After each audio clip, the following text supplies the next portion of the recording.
Hello and welcome back. Today we will be doing a rundown of Victoria 3's Dev Diary 72, which features economic law changes. I'm really excited about this one. Last one was about how the investment pool contribution was going to change, and this is kind of, a further extension of that, which is that the economic law system is going to change, which it feels like it should to go along with this. So, last week's Dev Diary economic laws have changed, as we mentioned. In Dev Diary 64, one of our post-release ambitions was to increase differences in gameplay between different economic systems. Currently, it just feels pretty heterogeneous. Laissez-Faire seems to be significantly better for the majority of the game, although when you start getting into super late game and you control over 50% of the world's economy, then you have to build a lot more rural stuff than industry, so that changes things a little bit. But other than that, Laissez-Faire just seems like best, and it's like a lot of the other systems don't seem very good. What I mean by that is there should be deeper mechanical differences, for example, between Laissez-Faire and Command Economy. Agreed. In terms of how they impact your country and your economic decisions you make. All the existing laws have received changes in 1.2, yep, and we've added a new one, so I'm going to be going through and explaining how they work one by one now here. I don't want to spoil that. Before I start, however, a change that has been happened since last week, based on feedback we received from the Autonomous Investment Dev Diary, which I think is a fantastic thing, where it's going to be taking power away from the player and instead putting it in the hands of, the people automatically building, which is kind of what capitalists did. Like, the player should not have a deep control of the capitalists. What I hope is that this also features regulation laws, which allow you to, put some rules regarding how capitalists are allowed to invest. But this is, I guess, is your economic system, just not as nuanced and find a detailed thing as I would like. Like, for example, I want to be able to say, hey, you can't build this in unincorporated territories, or you can only build this in, unincorporated territories, this type of thing, but I don't think this is going to happen. Several people pointed out that with the weighting system in place, there wasn't really hard restrictions on what the investment pool could fund under autonomous investments, and we agree. Thus, autonomous investment no longer has any restrictions on what profit-generating buildings can be built, just weighing based on who is investing and what they would want to invest in. As mentioned last week, if you're rumbling about agrarianism, expect a lot of farms. If you're running agrarianism, expect a lot of farms. The restrictions can still apply under directly controlled investment, however, and the tooltip will reflect this based on what you're using. Interesting. So they've lifted restrictions. I feel like you should be able to pass laws regarding that to some degree, like, frame what the investment is allowed to be, because this is a reasonable thing, but that also it's really out of your hands in terms of control if you decide to go laissez-faire in terms of building individual things. Okay. Traditionalism 1.2 is largely the same as before. Very backward system, yep, that you should generally be trying to get out of. The main difference between 1.1 is that the investment pool isn't disabled for traditionalism. This is big. This makes a lot of countries a lot better start with traditionalism, though you have to take a hefty penalty to investment pool efficiency, further reduced in serfdom, and the building types you can construct with the investment pool are highly curtailed if you are playing with direct controlled investment. So, something that they discussed in the game was that increased contribution does not appear to take money away from, or there's no increased contribution. Instead, there's either a bonus, contribution efficiency, or this sort of thing. I think this just either creates money out of nothing or destroys money out of nothing, which is kind of a new feature in the game. Like, normally if you tax your pops more, you get more money and your pops get less money, like this type of thing, and usually money's not created or destroyed. This seems like it can destroy money, so it seems like traditionalism, you're just destroying the aristocrats' investment pool. I assume that they don't get a rebate on this 25%, and I assume it just, gets destroyed and, sent to the void, the nether realm. This is a little bit interesting. I'm curious exactly how this works. If it just gets destroyed and it doesn't get reinvested into your pops so that they can consume more, then then this efficiency is going to matter a lot more. So, for example, if it got returned to your pops and they just consumed more, this would drive your economy in a different way. If it's just deleted and it's just gone, it's obviously like way worse. It's like when you run a bureaucratic deficit, the tax waste, your pops don't get it back. Your pops still get taxed whatever rate that says they were getting taxed, and you don't get the money because of the tax waste, and so the money's just gone. And to my knowledge, that's the only system. Other than that, most of the systems just determine who gets the money rather than like whether or not the money exists. But this seems to make a difference whether or not it exists, which in terms of game mechanics is a pretty big deal. And so it has a much bigger impact, let's say.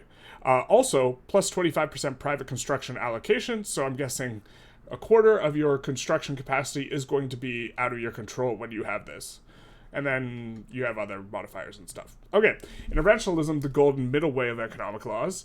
It's not extensively changed in 1.2. It provides no particular bonuses or penalties, but gives you the freedoms to subsidize any and all building types as well as extensive options for the investment pool under directly controlled investment while providing a balanced allocation between private and the government I can't read today. While providing a balanced allocation between private and government construction allocation under autonomous investment. So it just 50%. So this seems reasonable, and I'm guessing laissez-faire is going to be 75%.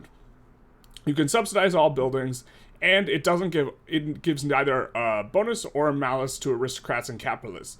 Notably, currently, like aristocrats invest 5%, capitalists invest 25%.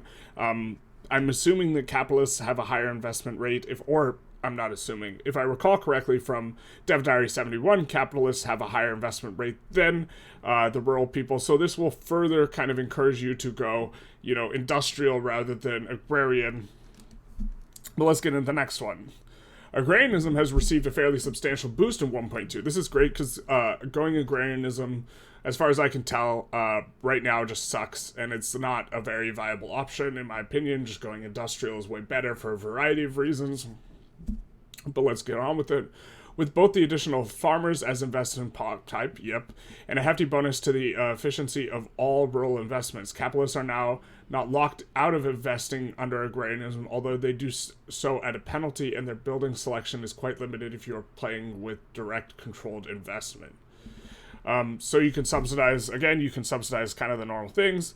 And aristocrats, this gives a bonus to the contribution efficiency, and then capitalists eat deficit, and then farmers also get a bonus. And so this one's a bit interesting. You have to use it, or funds in the investment pool can be used to build agriculture, plantations, ranches, infrastructure, whaling, forestries. This is important that forestries can be built, rubber plantations, and fisheries. So these are, owned by capitalists traditionally, but it looks like you can't build mines with it. Okay, so this also has 50% private construction allocation. If this makes agrarian look better. One of the problems is so the IGs you make happy with agrarianism aren't the best from what I see.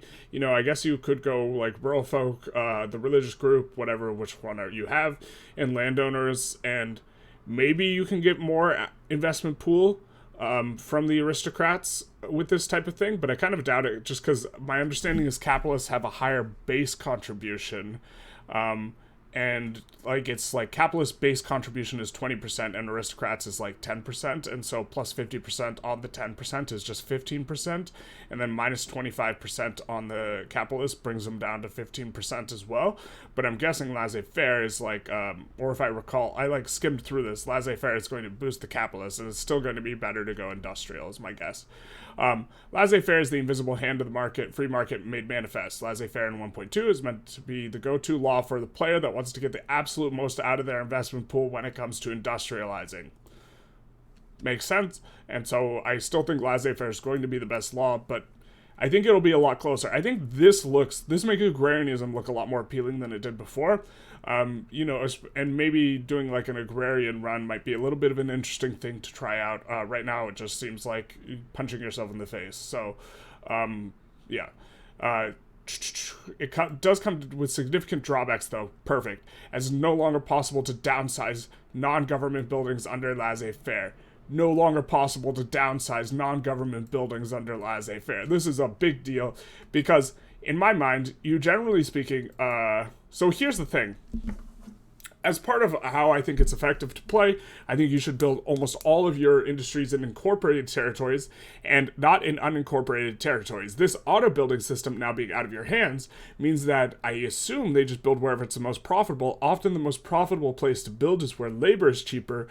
Often that is in unincorporated territories, and this it kind of messes with the whole plan of building tall in the home states and this sort of thing, which, so you build tall, you increase the price of labor a lot, so that's not necessarily most efficient, but then it drives migration and you suck pops out of the market, which is going to include other countries, and so this is how you generate your growth. With Laissez-Faire, they are going to build buildings in unincorporated territories where you're not taxing, and then you can't downsize those buildings, which you could under protectionism, although downsizing the buildings is probably still not a good look unless your economy is absolutely massive. So this is going to give, I think that this penalty is like quite large and is also particularly, or it's non-government. So one of the, when you conquer new territories and you don't want to incorporate them, you just delete all the government admins, you'll still be able to do that. So that's nice. But this is interesting. It's also sometimes when you conquer new states, you want to retool kind of the way that their arable land is, and you won't be able to do this under laissez-faire. For example, if you have a place that it's a quarter dyes, a quarter cotton, a quarter whatever, a quarter ranches and a quarter free. In theory, sometimes you would want to delete all of these and switch them all to dyes. Now you can't do that because you can't downsize buildings. So, this is, in my mind, this is a significant penalty, but if the capitalists give 25% naturally, and then you get plus 25% or plus 25% on top of that 20% natural, that's 25% investment pool contribution. Shopkeepers give investment pool contribution efficiency, although this is just, you should be out of the having shopkeepers by the time you're going laissez-faire, I guess, but plus 75% private construction allocation. It being you having only control of 25% of your own construction capacity seems like a pretty significant penalty as well. So this makes, in my mind, interventionalism look a lot better than it did previously, because you also not having the control means you can't, fine-tune and do things to massage, having really big economies of scale, because if it's just building in the most profitable place, it's going to be building just wherever labor is cheapest, and so you won't have the AI, I'm assuming, won't really be okay, I have a level 40 tooling factory here, I should build more tools here, to increase the economy of scale bonus, because they don't care about all the previous 40 tooling workshops, they only care about the marginal profitability of the next one, and so they won't evaluate it in that way, which is you as the player, how you evaluate it, which makes building up the economies of scale bonus really strong. And so since the AI for this auto construction, I'm guessing, won't do that, it's going to make it so maybe laissez-faire is not the best anymore. Because this is a really big deal. The not being able to downsize is kind of a big deal, but the 75%, the bigger percent, is a big deal. Let's go through the next ones. Cooperative ownership. A new economic law introduced in 1.2. Cooperative ownership is now a fully fledged economic system instead of just being unlocked by becoming a council republic. Under cooperative ownership, so now you don't need to go council republic to get co-ops? That is interesting. So I think the worker co-op is actually a really strong PM. It is the ownership PM, and it turns everything to be owned by machinists and laborers or something, or farmers and laborers. I can't remember the exact groups, but the reason it's kind of bad in some ways is because you lose the investment pool contribution entirely. The reason it's good is it raises your standard of living and is really good for pulling migrants. Okay. Under cooperative ownership, all pops working in a building receive an equal number of shares as shares, and aristocrat/capitalist jobs are eliminated. Yep. While this should lead to a higher standard of living amongst the workforce, yep. It also means less money in the investment pool, yep. As farmers and shopkeepers invest far less of their wealth than their wealthier counterparts under other systems. But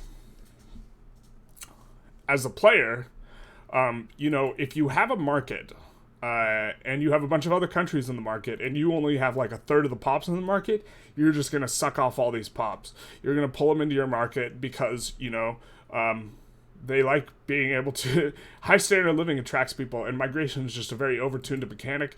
It's not very throttled. You just your population just explodes when you have a high standard of living, and so this allows you to sort of drive down the price of labor, and so I mean that drives back down the standard of living, but it's driving it down by attracting so many people, and I think that this might be really, really, really good because currently Council Republic is quite strong in the late game. The reason why I don't click Council Republic more often probably is because you can't unring that bell. Once you're a Council Republic, it's really hard to get the industrialists powerful enough again to pass going back into something else. But okay, and this is very attractive, only 35% private construction allocation. So you, as the player, have a really large amount of control under cooperative ownership. The only one that currently has more control is traditionalism, right? Yeah, because this is 25% private. But traditionalism sucks, yeah? So this gives plus 25% to farmers' investment pool contribution efficiency and plus 25% shopkeepers. If I recall correctly, farmers and shopkeepers, they naturally invest 5%. So this brings it up to 6.25 or whatever by increasing it by a quarter. But this is interesting. Funds in the investment pool can be used to build manufacturing industries, mines, forests, industries, rubber plantations, oil extractors, infrastructure, whaling, and fisheries. And so, yeah. This might be even better now than it was before. I still think in the early to mid-game, something more like Laissez-Faire or Protectionism to really build a lot might be better. I'm very keen on seeing how much hair I want to tear out with the investment pool contribution. The one thing I don't like, though, is it seems like you can game the system. They say that the AI won't build based on what your queue looks like, your regular queue. And so what you can do, in theory, is just build. If I don't want them to build, tooling workshops in an unincorporated state, let's say, if I put down 100 tooling workshops in the queue, then the AI will see that, and then they will be like, okay, I'm not going to build a tooling workshop there. I never have to finish that in the queue, in my queue, in the personal queue, not the AI queue. And so I can just keep juggling that to the back of the queue, which would lead to a play pattern that's really, really unfun, where in order to play maximally optimally and abuse the AI into building what you want it to build, you just have to do this really gamey thing where you just queue up a whole bunch of stuff you're never going to finish, and then every 10 minutes or so just kick all the stuff you don't want to finish to the back of the queue. I mean, that to me sounds unappealing, but that might be a thing. We'll see. Alright, let's get to the next one. Command economy is a law that has received the largest and most needed overhaul in 1.2. Great. Command economy right now sucks. Instead of being a frankly weird system, where the bureaucrats own the profits, but you are required to subsidize them, you're telling me. Although, isn't that kind of communism? Hick. It's a kleptocracy, bro. Where the profits are privatized and the costs are public. Right? That's a kleptocracy for you. Okay. Command economy now makes use of a new system called government shares. Interesting. Which is used by the government to run ownership production method.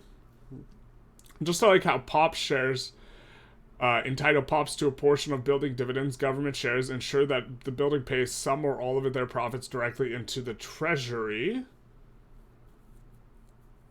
Okay. Okay, I understand now. So it's not owned by the bureaucrats anymore. Instead, it's properly owned by the government itself. Though in large economies, this is subject to an efficiency modifier, with some of the money being wasted. Oh, don't like that. That's money being destroyed due to inefficiencies inherent to a large, heavily centralized system. I don't like this. There's no efficiency modifier for the capital, whatever. Or I don't know how I feel about this. I mean, it makes sense, but it's going to make command economy a lot worse because You as the player get to be huge because the AI sucks. Okay, when this is not something we currently have set up for the base game, government shares are also to be freely mixed with POC shares, so we're looking forward to see what we can make with this. Interesting. Shares will be interesting. Just like concerns about performance, like a lot of stuff that would be interesting in like realistic, like has problems in terms of performance, and like I don't think it's implementable. So we get plus 25% authority. I think it's plus 50% now, so that's a nerf. Subsidies are mandated. It does disable the investment pool. Cool. All things we had before, because it effectively disabled the investment pool because it got rid of all the capitalists and bureaucrats.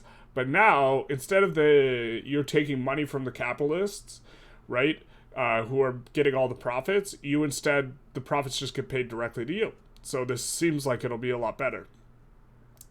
And then, yeah, that's it. Seize all funds in the investment pool for the treasury when enacted. That's interesting too. That also makes sense. But that'll probably put you into like the gold surplus thing, which is bad. Or it's probably fine. So this seems a lot better. I assume the authority nerf is really needed. Command economy, I generally have liked not going though, because I generally overbuild stuff a lot, just as a consequence of like trying to be fast and keep the construction queue going. So when I switch to command economy, the subsidies mandated thing just like absolutely crushes me. And so that doesn't mean that command economy is bad. It just means in terms of play patterns, it's tough to play in a way that makes command economy good, because you have to, if you're really, really large, you have to micromanage a lot of stuff, which is kind of, I guess, emblematic of why command economies suck, because you can't just manage everything. But as the player, it's like difficult to play a command economy or try and play it optimally. Okay. Another change you might have noticed when looking at the screenshots in this dev diary is that we have tied some of the economic laws more closely to a country's distribution power and government principles.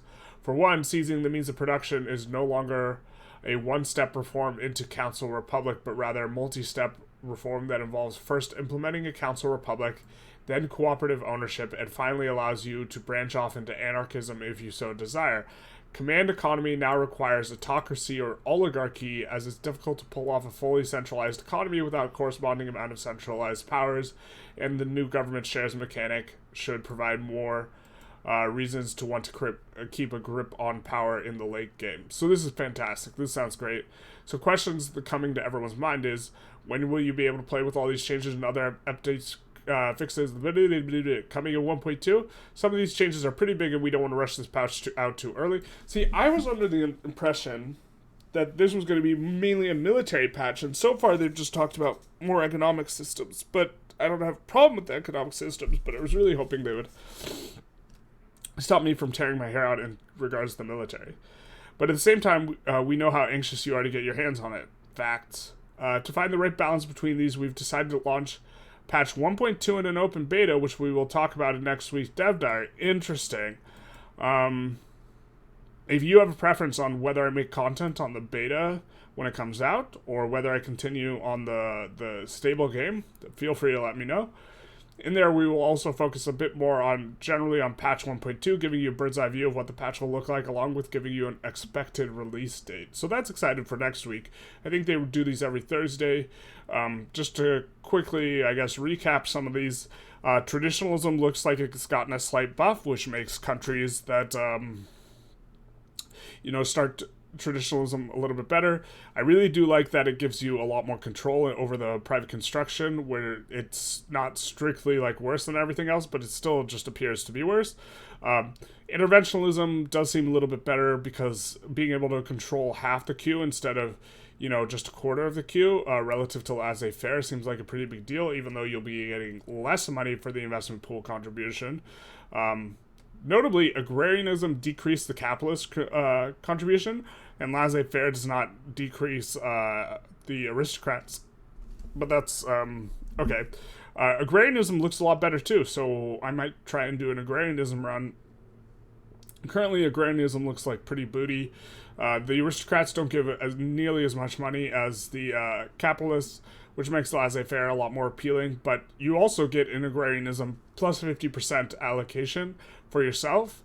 Laissez-faire seems to be significantly nerfed, where this 75% construction allocation is a large cost of doing it. And so it is, you're sacrificing a lot of control for speed. With all of these, one of my concerns is that one of my concerns is I don't want them building industries in my... Stay out of my swamp. I don't want them building industries in my unincorporated territories, which might make agrarianism even better if that's the goal, because agrarianism can only build agriculture, plantations, ranches, infrastructure, whaling, forestries, rubber plantation, and fisheries. They can't build industries. So if you specifically are trying to avoid industries in unincorporated territories, agrarianism will let you do that. It will nuke the capitalist investment pool contribution, but okay. It also gives you 50% of your own construction, so you can allocate all of that to industry and let them handle the ranches, infrastructure, whaling, forestries, rubber plantation, fisheries, etc. Something that I think is really nice is hopefully the AI is intelligent about building infrastructure. And you can just let the AI completely take over building your infrastructure, all your railroads, because right now that is one of the suck mechanics of the game. It's not fun. It's a fairly interesting it's a fairly simple heuristic where you just if you have an infrastructure problem, you just build the railroad, and the AI can take over this very, very easily. It should be something that's automated where, as soon as you're running an infrastructure malice with no turmoil, you just auto build a railroad. Or even if you have turmoil, if you would have an infrastructure malice, if you had no turmoil, it could still auto build the railroad. And hopefully these things are good about auto building railroads, and you never have to touch a railroad again. And this is my hope, except for proactively putting down railroads if you would like. Laissez-faire seems like it's gotten a significant nerf. I really don't like that you can't download, or it's not that I don't like it. From a game mechanic perspective, I think that this is fine. Yes, disallowed downsizing non-government buildings. As a player making a choice between two different systems, so as a system, I think it's fine, but as a player making a choice between two different systems, I see this as a non-zero, negative, especially because, it will make it difficult to, specialize in agrarian stuff, and hurt a lot of your control, and, now with this, auto construction, you'll have to be a lot more okay with stuff being inefficient, especially if you're laissez-faire, because you can't downsize anything. Laissez-faire might lead to you wanting to incorporate more states in general. We'll see. And then cooperative ownership seems really, really good, or even better. And so, which I think is fine. What I really like about it is this private construction allocation is really, really, really low, giving you a lot of control back to you. It does completely nuke any sort of capitalist investment pool. So this is the penalty, because the PM is going to be one where there's no capitalist ownership. It's just owned by the other people. What is it? All pops get aristocrat and capitalist jobs are eliminated, so no contribution from them, but it does increase farmers and shopkeepers' investment pool contribution. And this allocation, and then they can build just about anything, including infrastructure. So it might be you can just let them mainly handle the infrastructure, and then they'll expand some things here and there, and the benefit of co-op ownership will be you have a lot of control. The command economy, you have absolute control again. But subsidies are mandated, so I might take another look at command economy, because subsidies being mandated isn't a bad thing if you play absolutely perfect. And there's no investment pool, but what would have gone into the pool just goes into the treasury, so this is kind of whatever. And authority is nice too, so this might also become quite a lot better as a system. It just will require a lot more detailed, fine-tuned control. And this is the dev diary, just running through it. I'm excited for this. I would have preferred newer mechanics instead of overhauling systems. So, for example, there's like, I wish that they had instituted new law systems instead of overhauling the economic laws, especially because the thing at the like, so if they made like, I think there should be a culture system that you like trend towards and like these types of things, and that maybe there should be other like law categories, but instead they overhaul one of their categories they already have. And so far the most fleshed out thing about the game is the economics, and so just like refleshing out the economics, I haven't read anything about like how war systems getting fixed. It was a little bit disappointing. I wish they would focus on the war first, but I'm excited about these changes because I like them. But just from a more macro, like, you know, meta perspective, I wish that they were not focused on this. But, you know, these changes seem good, so I guess I'm overall fine with it. Anyways, hope you enjoyed. Feel free to like, comment, subscribe, or share. You know, do the YouTube algorithm stuff. Have a good day. These sorts of things.